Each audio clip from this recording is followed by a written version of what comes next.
Hello बच्चों, आशा करते हैं आप लोग बेहतर होंगे।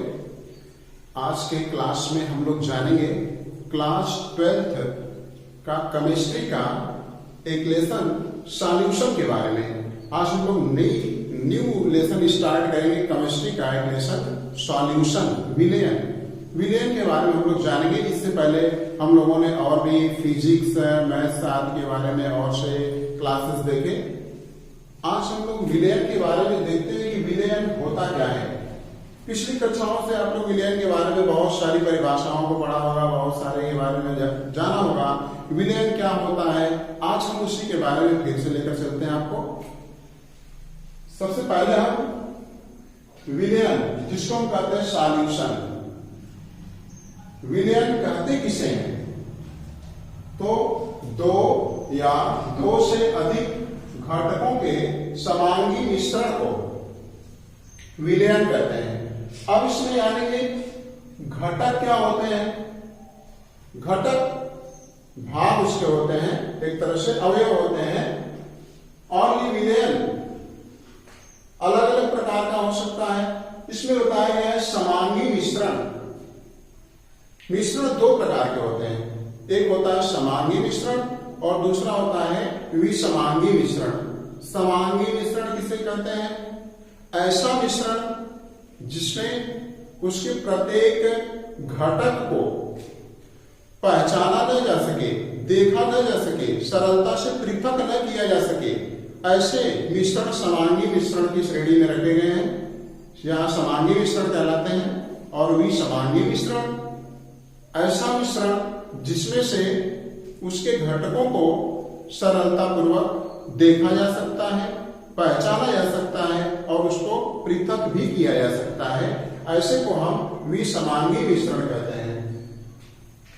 और ये जो विलयन होता है यह द्विअंगीय हो सकता है और त्रिअंगीय हो सकता है। अब ये जान लेते हैं कि द्विअंगीय विलयन क्या होता है।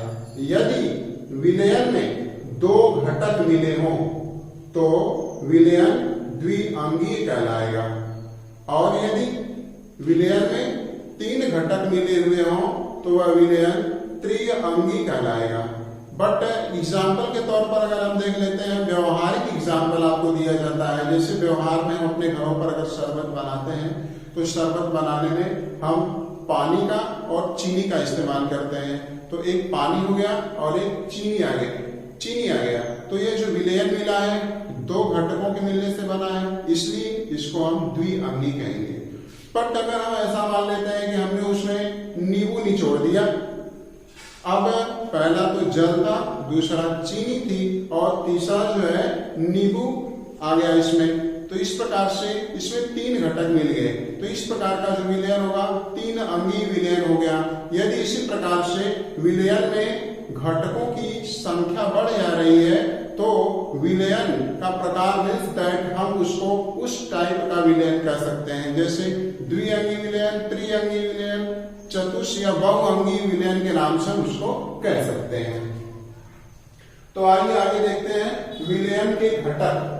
विलयन के दो घटक होते हैं और ये चाहे तीन अंगीय विलयन हो, चाहे दो अंगीय विलयन हो, चाहे बहुअंगीय विलयन हो, ये सब दो भागों में बटे होते हैं। दो प्रकार के विलयन, मतलब विलयन के दो घटक होते हैं स्पष्ट रूप से। पहला एक होता है विलेय और दूसरा होता है विलायक, जिसको हम सॉल्यूट और सॉल्वेंट के नाम से जानते हैं। अब ये जान लेते हैं विलेय किसे कहते हैं। सरल भाषा में जाने आप कि विलयन में जिसकी मात्रा कम होती है उसको हम विलेय कहते हैं। विलयन में जिसकी मात्रा कम हो उसे विलेय कहते हैं। और दूसरा है आपका विलायक, सॉल्वेंट किसे कहते हैं। विलयन में जिसकी मात्रा अधिक होती है उसको विलायक कहते हैं। फॉर एग्जाम्पल ले लेते हैं अगर, तो एग्जाम्पल के तौर पर हम देख सकते हैं कि अगर हमने पानी और चीनी का मिश्रण ले रखा है, विलयन ले रखा है, तो अगर इस शरबत की बात करते हैं तो इसमें जल विलायक हो गया और चीनी विलेय हो गया। विलयन में जल की मात्रा अधिक है और चीनी की मात्रा कम है। इस प्रकार से जल विलायक की तरह व्यवहार करेगा या विलायक होगा, और जो चीनी है वह विलेय होगा। तो इस प्रकार से हमने जाना कि कौन विलेय होता है और कौन विलायक होता है। एक बात ये भी याद रखेंगे कि हम इसको इस प्रकार से भी दिखा सकते हैं, विलयन इक्वल्स टू विलेय प्लस विलायक। ऐसा विलयन बराबर हो जाएगा विलेय प्लस विलायक, दोनों मिलकर विलयन बनाते हैं। अब यहां से जान लेते हैं विलयन के प्रकार, आखिर विलयन कितने प्रकार के होते हैं। तो विलयन को यहाँ पर 3 प्रकार का बताया गया है कि विलयन 3 प्रकार के होते हैं। एग्जाम्पल के तौर पर जैसे आपको यहाँ पर बताया जा रहा है, गैसीय विलयन हो गया जिसको हम गैसेस सॉल्यूशन कहते हैं। दूसरा हो गया द्रव विलयन, लिक्विड सॉल्यूशन। तीसरा हो गया ठोस विलयन जिसको हम कहते हैं सॉलिड सॉल्यूशन। तो इस प्रकार से गैसीय विलयन हो गया, द्रव विलयन हो गया, ठोस विलयन, 3 प्रकार के होते हैं। बट ये तीन प्रकार के होते हैं। गैसीय विलयन किसे कहते हैं? जिसमें गैस विलायक के रूप में हो, इसमें गैस विलायक के रूप में, ये जानना आवश्यक है कि ये तीनों विलायक के रूप में कार्य करते हैं इसमें। तो इस प्रकार से यदि विलायक हमारा गैस है तो ऐसे को हम गैसीय विलयन कहेंगे। यदि विलायक हमारा द्रव है तो हम उसको द्रव विलयन कहेंगे। यदि विलायक हमारा ठोस है तो हम उसको ठोस विलयन कहेंगे। इस प्रकार से जैसे, और ये किसी गैस का विलयन हम इसको आपको बताते हैं कि ये 3 प्रकार का कैसे हो सकता है। पहला आप देखेंगे, पहला प्रकार का, जब हम गैस को गैस के साथ मिला देते हैं तो एक प्रकार का विलयन बन जाएगा। गैसीय विलयन में जब किसी गैस को किसी अन्य गैस के साथ हम मिला दें तो ये गैसीय विलयन बन जाएगा। फॉर एग्जाम्पल के तौर पर आप जान सकते हैं वायुमंडलीय गैसें। वायुमंडल में जो गैसें हैं इसमें बहुत सारी गैसें मिली हुई है। कई hydrogen gas, oxygen gas, carbon dioxide gas, तमाम गैसें इसमें मिली हुई हैं। तो गैस का गैस के साथ विलयन ये वायुमंडलीय गैस में आपको देखने को मिल जाएगा। फिर इसका बी वाला स्टेप हम जान लेते हैं। दूसरा वाला जो है, अब गैस है, गैस में हम लिक्विड को मिला देते हैं, गैस में लिक्विड का मिल जाना। तो इस प्रकार से किसी गैस में अगर द्रव मिल जा रहा है, लिक्विड मिल जा रहा है, तो जिस प्रकार से आप इसमें भी एग्जाम्पल के तौर पर ले सकते हैं कि जैसे वायुमंडलीय गैसों में मॉइस्चर, ह्यूमिडिटी मींस दैट आर्द्रता का मिल जाना, इसमें जो आर्द्रता होती है, जो नमी होती है, इसका मिल जाना, मींस दैट ड्यू कहते हैं, जिसको ओस कहते हैं, ओस की बूंदें, जिसको आप स्पष्ट रूप से जानते हैं, धूम्र कोहरे आदि सब दिखाई देते हैं। इसमें जल, लिक्विड की मात्रा मिली हुई होती है, ये भी वायुमंडल में आप इसको आसानी से एग्जाम्पल देख सकते हैं। तो इसमें गैस की मात्रा वायुमंडल में अधिक होती है और उसमें हमारी कुछ बूंदें जलवाष्प आदि मिली हुई होती हैं। तो इस प्रकार से गैस यहाँ पर विलायक का होगा और ये विलेय होगा, उसमें मिली हुई चीजें बूंदें होती हैं, जलवाष्प मिला होता है। ये दूसरा एग्जाम्पल हो गया। और तीसरा एग्जाम्पल हम सी वाला ले लेते हैं। इसका गैस हमारा विलायक होगा और उसमें मिलने वाले सॉलिड हो जाएंगे, सॉलिड, ठोस। अब इसमें देखते हैं गैस, और इसमें गैस हमारा विलायक के रूप में होगा और ये हमारा विलेय हो जाएगा, सॉलिड। एग्जाम्पल के तौर पर अगर देखना चाहें तो एग्जाम्पल के तौर पर आप भी इसको वायुमंडल में ही समझ सकते हैं। जैसे वायुमंडल में वायु गैस हो गई विलायक के रूप में, और इसमें तमाम जो है कि अन्य प्रकार के धूल कण वगैरह जो होते हैं, धूल कण, डस्ट पार्टिकल, जो डस्ट पार्टिकल होते हैं ये सॉलिड होते हैं। तो इस प्रकार से ठोस, इसमें जैसे आप रोशनदान से आते हुए प्रकाश में देखेंगे तो बहुत सारे धूल के कण उड़ते हुए नजर आते हैं। तो वायु चारों तरफ फैली हुई है और उसमें ये डस्ट पार्टिकल मिले हुए होते हैं, मतलब गैस, और उसमें मिले हुए विलेय हैं धूल के कण। तो इस प्रकार से तीसरा वाला एग्जाम्पल आप इसको देख सकते हैं। अब हम दूसरे स्टेप पर आते हैं, द्रव विलयन के बारे में जानेंगे। द्रव विलयन, इसमें हमारा जो द्रव होगा मींस दैट जो लिक्विड होगा ये विलायक के रूप में कार्य करेगा। इससे पहले वाले में हमारा गैस जो था वो विलायक के रूप में कार्य कर रहा था। अब इसमें हमारा जो द्रव होगा ये विलायक के रूप में कार्य करेगा। तो आइए देखते हैं इसमें, इसका एग्जाम्पल हम लेते हैं। ये भी 3 प्रकार के होते हैं। जैसे किसी द्रव के साथ हम किसी गैस को मिला देते हैं, क्रम से मिलाएंगे, पहले गैस फिर लिक्विड फिर सॉलिड, ऐसे क्रम से मिलाते चलते हैं। पहले हम लिक्विड हमारा लिया गया है जल है, हम इसमें गैस को मिला दें, जल में गैस को मिला देना। फॉर एग्जाम्पल जैसे किसी तालाब का जल, हमारे हैंड पाइप से निकलने वाला जल, इसमें आप ये समझ सकते हैं कि जो जल होता है इसमें कुछ पॉइंट मात्रा में ऑक्सीजन घुली होती है और अन्य गैसें घुली हुई होती है। अगर ऐसा न पाया जाता तो जलीय जीव रिस्पायरेशन, श्वसन की क्रिया नहीं कर पाते। जो उनमें ऑक्सीजन को लेने की क्षमता होती है और कार्बन डाइऑक्साइड को छोड़ने की क्षमता पाई जाती है उनके गिल्स के द्वारा, गलफड़े के द्वारा, या फिर कह सकते हैं कि फेफड़े के द्वारा, तो उसमें ऐसी एक्टिविटी नहीं पाई जाती। तो हम ये कह सकते हैं सरलता से कि जो हमारा जल होता है इस जल में कुछ मात्रा में गैसें घुली हुई होती हैं, मिली हुई होती हैं। तो इस प्रकार से हम कह सकते हैं कि जो वायुमंडल, जो हमारा ये जल होता है, पर्यावरणीय जल जो होता है, यह लिक्विड और इसमें मिली हुई गैस होती है। अब ये हो गया, फिर हम जानेंगे दूसरा वाला, इसका बी वाला, कि ये था हमारा पहला वाला द्रव और गैस का विलयन। अब इसके बाद हम दूसरा जानेंगे द्रव और द्रव का विलयन या लिक्विड और लिक्विड का विलयन। द्रव में द्रव का विलयन, द्रव में द्रव के विलयन से भी आप रिलेटेड है, जुड़े हुए हैं, संबंध में रखते हैं। जानते हैं कि जैसे आप किसी भी एक प्रकार का कोई ऑयल ले लीजिए और उसमें दूसरे प्रकार के ऑयल को मिला दिया जाए, एक ऑयल को दूसरे ऑयल में मिला दिया जाए, तो द्रव का द्रव में, जैसे आप ऐसा भी समझ सकते हैं कि सिर्फ, और आगे इसके बाद हमें जानने को मिलेगा है कि लाइन डिजार्म लाइन का नियम जो है कि मिलेगा, बट हम एग्जांपल सिर्फ सामान्य तौर पर इसमें आपको समझा देते हैं कि लिक्विड का लिक्विड के साथ, जैसे जल में तेल को मिला देना है, तो जल हमारा जो है मिलाया के रूप में हो जाएगा, उसमें कुछ बूंदे तेल की मिला दी जाए अगर, तो वो इस प्रकार से दूसरा लिक्विड हो जाएगा, जिसमें विलय कहा जाएगा। फिर इसके बाद हम तीसरा देख लेते हैं, सी वाला। तो ये हो गया द्रव का द्रव के साथ विलयन। तीसरा वाला हमारा द्रव के साथ सॉलिड मिला दिया जाए, तीसरा द्रव के साथ सॉलिड है।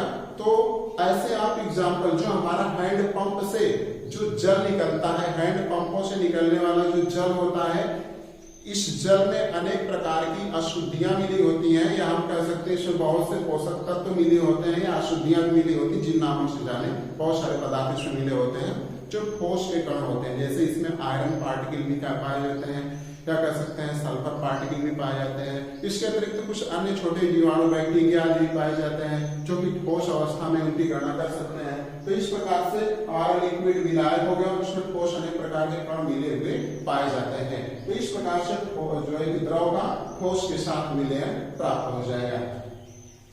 अब तीसरा हमारा होता है ठोस विलयन। ठोस विलयन क्या होता है? ठोस का विलयन यह भी तीन प्रकार का होता है। अब हम इसमें पहले लेंगे सॉलिड, फिर इसमें ले लेंगे गैस। पहला हो गया ठोस का गैस के साथ। किसी ठोस का गैस के साथ विलयन, कोई भी ठोस पदार्थ ले लीजिए, चाहे व्यवहारिक दृष्टिकोण में अगर आप समझें तो अगर आप किसी ईंट को अगर पानी में डालें तो उसमें से कुछ वायु के बुलबुले निकलते हैं, तो इसमें से आप ये बात समझ सकते हैं कि उस वृक्ष में, उस ईंट में पहले गैस की कुछ मात्रा घुली हुई थी, तब वो वायु जल में जाने के बाद बुलबुले के रूप में बाहर निकलती है। तो इस प्रकार से आप इस ठोस में देख सकते हैं कि ठोस में गैस का मिश्रण था, विलयन था। या तो आप और भी एग्जाम्पल इसमें समझ सकते हैं। फिर दूसरा हम बी वाला लेते हैं, ठोस का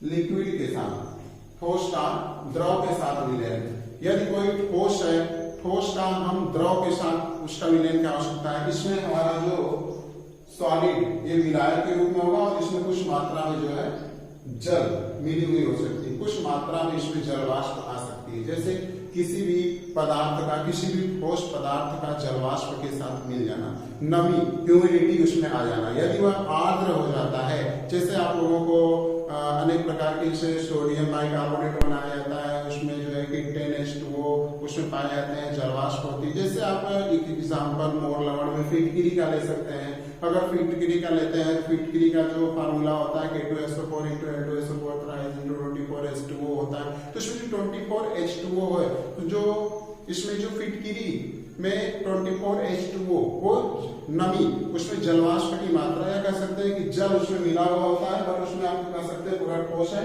और उसमें लिक्विड के साथ वो मिला हुआ पाया जाता है। और तीसरा एग्जाम्पल हम लेते हैं इसमें ठोस के साथ है, ठोस का ठोस के साथ किसी भी प्रकार का आप समझ सकते हैं कि एक ठोस का दूसरे ठोस के साथ मिश्रण। बहुत सारे एग्जाम्पल्स आपको देखने को मिल जाएंगे।